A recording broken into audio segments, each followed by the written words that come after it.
Hey, it's Karen here. Thank you so much for joining me today on my Pilates with Karen channel. So today I am going to help to explain to you how to activate your core, or how to activate your TVA, your TA, your transversus abdominis, however you want to call it. I see so much, and perhaps you have seen this too, when you search for something on Pilates, or perhaps you might even have been to a class and someone says, make sure you switch on your TVA, make sure you switch on your core, make sure you engage your abs.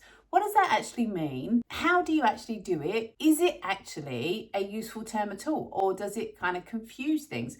One thing I read recently was make sure you press your lower back into the floor to engage your tummy muscles, which I might use for some variations in my class if I'm trying to get a different feel, but that's not engaging your core.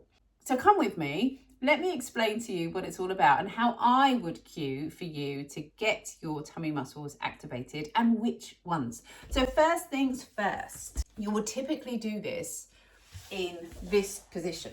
So you're laying on the mat, your hands by your sides, and I see this so often with clients I see who've been to see a physio. They get this exercise, which is TA activation, and it demonstrates a knee lift and a knee lift, and then it might demonstrate both knees coming up off the floor.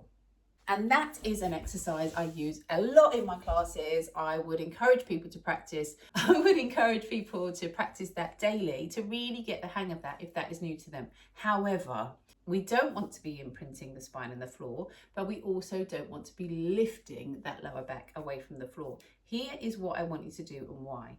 I want you to think about the fact that your TVA, so your transversus abdominis, and you don't need the big words, but I'm sure you've heard of them, is like a big corset of muscle around you. So when you're sitting up straight, and that's why it really helps with posture, that's why it really helps to support your back, we have this band of muscle around us. So if you're sitting down a lot and you're slouching a lot, we're not going to be using those muscles, and that's why we sort of forget how to use them. But we also have your rectus abdominis, so your six pack, but they are more responsible for flexing your spine forwards. So can you see if, so I think about the rectus abdominis muscles as the kind of grrr ab crunch muscles, whereas their TVA are the ones that support all the way around the side. It's like layers of an onion. You want to make sure you know what they are when you're using them. But if you want to really engage that muscle that wraps around you, imprinting your lower back in the floor doesn't necessarily get those working. Does that make sense? You might also hear the words deep core. That's kind of what we're talking about. So let me take you back down to the floor again.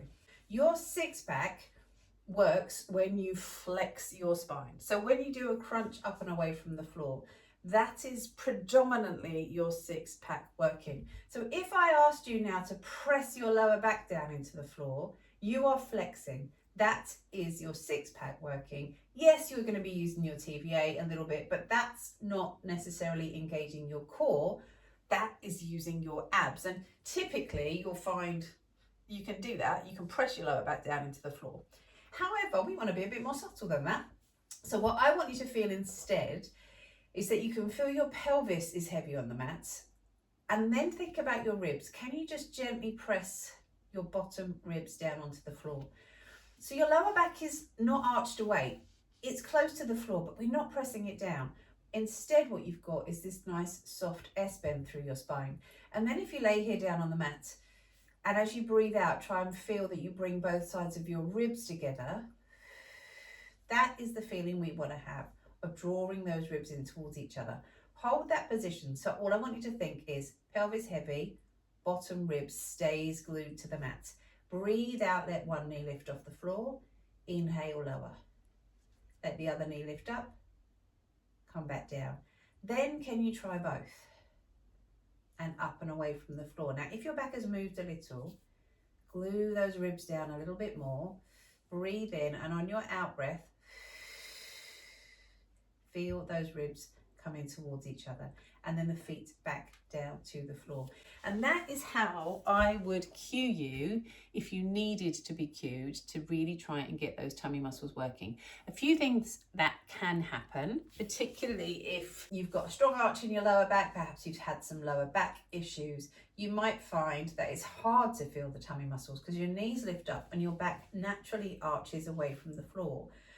But rather than pressing your lower back down, I want you to press your ribs down. Can you feel the difference? I also want to make sure that the weight is here in the pelvis and we haven't tipped that pelvis under. The other thing that you could do if you're finding that challenging is to just pop a little cushion underneath your bottom. It lifts the hips ever so slightly. It makes it easier to feel in the first instance, and then once you understand the movement and how to engage those tummy muscles, it will become then easier for you to do it without that cushion going forwards. So does that make sense to you? I typically find if I were to tell someone to engage their core and they may be new to Pilates, or they've perhaps come from a different activity, a different sport, and they want to try Pilates, first of all, they might think, well, what does she mean? And the typical reaction is to actually do that and brace and tense your core and hold your breath and get those hips working. And that's okay for some exercises. But in Pilates, we want to think a little deeper. We want to think a little more precisely. And we want to just really feel that, again, ribs in. And the core is supporting your spine in that S-bend. You don't walk around with that back curled under. You walk around with that natural S-bend. So that's what we're trying to do.